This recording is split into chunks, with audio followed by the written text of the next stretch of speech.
time on how I found out my best friend's boyfriend was abusing her. But not only was he abusing her, he had lured her into a cult and was using her for sacrifice. So me and my best friend were living together at the time. She was sitting on the couch taking surveys to make money online. She had made $3K in one day by doing these surveys. Link in my bio if you want to make bank. So she told me about this guy that she had been seeing. I was really happy for her because she had recently just gone through a bad breakup. The longer they were together, she started to get really sick really fast. She was a super healthy girl, like she worked out, she ate right. So the fact that she rapidly started getting sick as soon as she got a new boyfriend kind of worried me. So I tried to talk to her about it, but she got really mad at me. I was trying to tell her to go to the hospital to at least get checked out, but she kept refusing, and as we were arguing, she damn near passed out because how weak and sick she was. I didn't see her for a couple days after that. I thought that she had left the house after we argued. Well, after those few days, I started to notice a really bad smell coming from her room. So I go to check it out. When I open the door, I see her body just laying there covered in satanic symbols, with a circle with a star in the middle, and there was blood coming out of her mouth. I ran out of time, so left for part 2.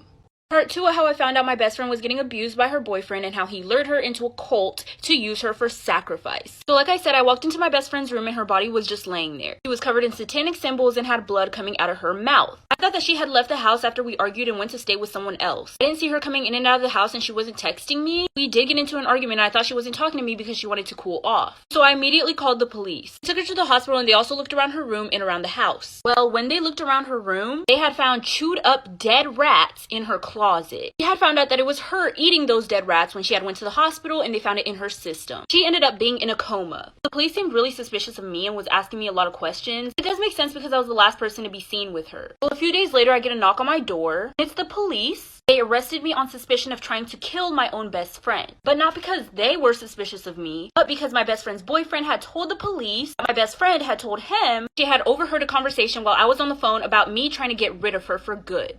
Part 3 of how I found out my best friend was getting abused by her boyfriend and he had lured her into a cult to use her for sacrifice. The police had showed up at my house and had arrested me for suspicion of trying to murder my own best friend, because my best friend's boyfriend had told them that I had a plan to get rid of her for good. So police took me into custody. Apparently my best friend's boyfriend had evidence against me, which was a note that she had written saying that I had a plan to get rid of her, which she had given to her boyfriend, who didn't know what to do with it until now. She had signed that note. They had checked the signature, handwriting, and the way that the letter was written with her parents just to make sure that it was really her. And her parents said, yes, this is 100% her. Mind you, I was completely innocent. Whatever she wrote in this letter was not true. My best friend is not the type to make up lies like that, especially about people who are really close to her. That's when I knew that her boyfriend definitely did something. Well, a miracle happened, child. A miracle happened. My best friend woke up from her coma. She said she was done being brainwashed by her boyfriend and she was ready to tell the police everything about the truth.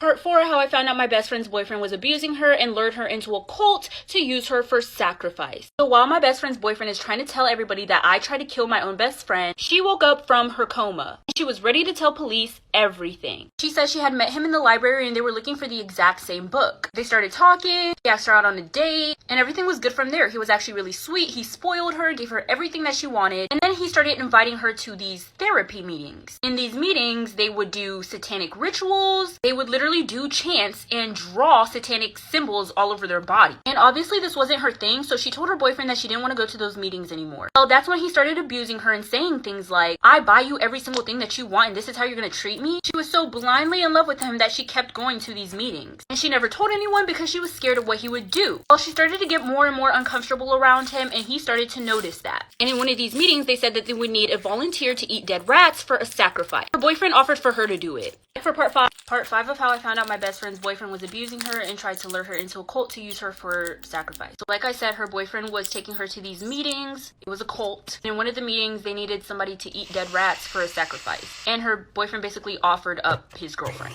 my best friend. What the sacrifice was for, I have no idea. Anyway, so yeah, she's eating the dead rats and shit. And basically eating all these dead rats was supposed to like kill her. And he basically told her if he didn't eat the dead rats, then he would get his guys from the meeting to do something to her. Well, eventually the day of the sacrifice came. So one day he forced her to write the note. He was the one who forced her to write it. She didn't write it herself willingly. To basically say that it was me who put her in a coma and it was actually him, so he didn't get in trouble. They arrested him and he went to jail.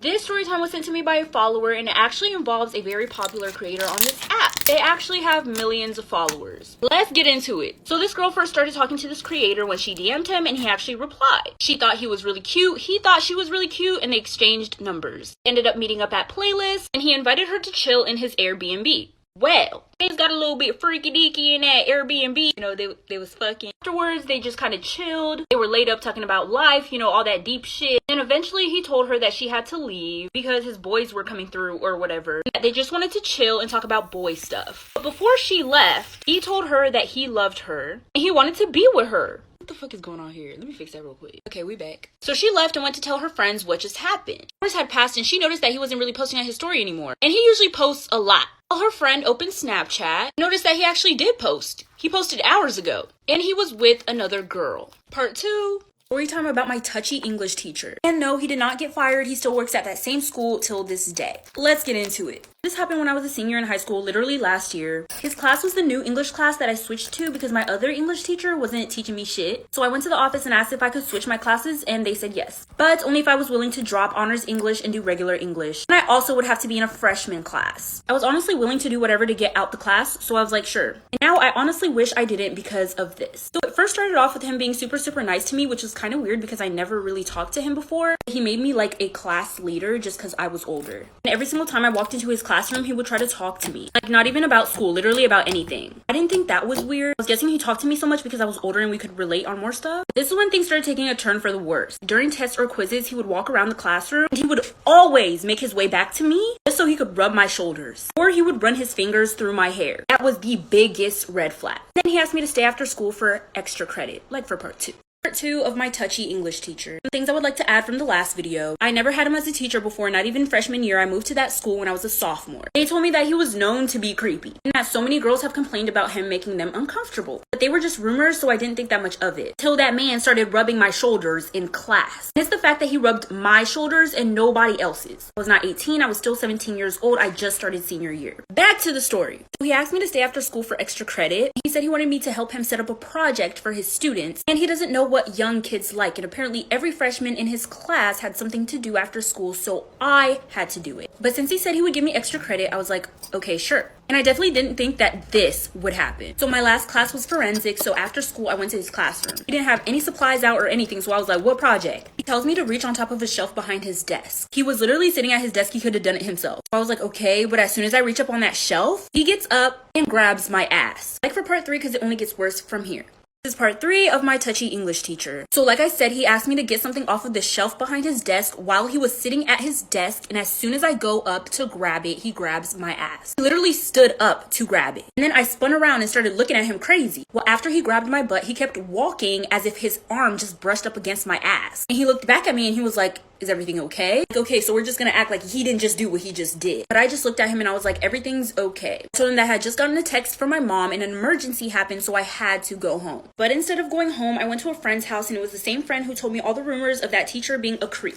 I went to a friend's house instead of going straight home because I was crying really hard and I didn't want my parents to be concerned and I wasn't sure if I wanted to tell them what happened or not. I was only crying because I felt super uncomfortable and I didn't know what else to do. When I got to my friend's house, she told me that she would go to the office with me at school the next day. So the next day came and we went to the office. Well, this is what they said when we told them what happened, like for part 4. This is part 4 of my touchy English teacher. Okay, so my friend and me went to the office to tell the principal what happened. And he was acting really concerned and everything until I told him which teacher it was. Then he was like, oh, yeah, we get complaints about him all the time. And I was like, so are you going to do something about it? Why haven't you done something about it already? And he goes, well, a lot of students will make up things about a teacher they don't like just so they can get them in trouble. But I'm not saying you're making it up. Of course, we're going to have to look into it.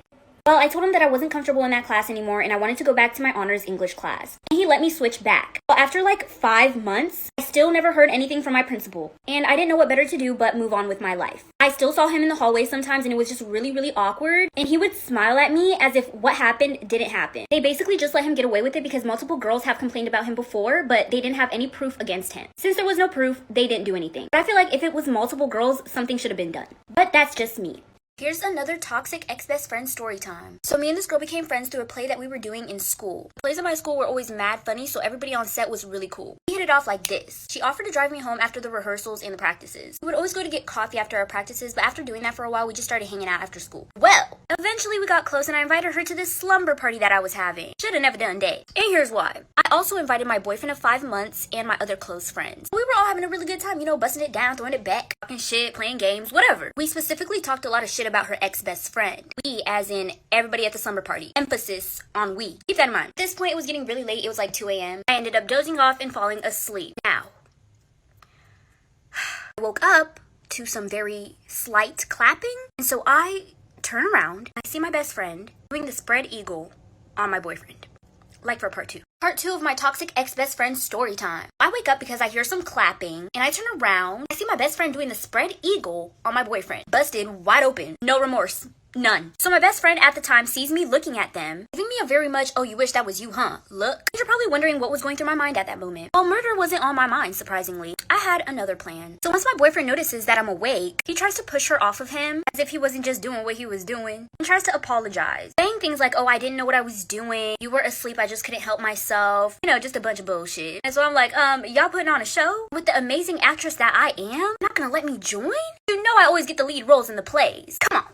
Mind you, I was basically completely over my boyfriend at this point. I already started losing interest in him. This basically just did it for me. So I'm like, hello, lights, camera, action, let's get it going. And so I start to go down on him. Then I just take a big old bite right from his 3 of my toxic ex-best friend story time. Well, like I said, I wake up from my own slumber party and see my best friend and my boyfriend getting it in at like 3 a.m. in the morning. I asked to join, and then I took a chomp out of my boyfriend's badonkadonk. And not only did I do that, but right after I took that big ass bite, I turned to my best friend, bit her titty. Now we were all equal, because now they're feeling the pain that I'm feeling. So now my boyfriend's mad, my best friend is crying. And I can't lie, I loved to see it. The tears rolling down her face was just, there's something about it. Just made me want to... Anywho, obviously I kicked them out of my house. I need to realize that I had bought my boyfriend a gift. It was over like $500, and I wanted that shit back. So I pulled up to his house and his mom answered the door. So I'm like, how you doing, Miss Judge Lynn Toller? I am here to get my money from this man. He did end up giving me back the gift. Getting a lot of texts from my best friend at the time. She was just trying to apologize, trying to make it seem like she really felt bad or something. After I completely ignored her and left her on red, she went ahead and posted a video of her on top of my boyfriend. You can see me sleeping next to them in the video.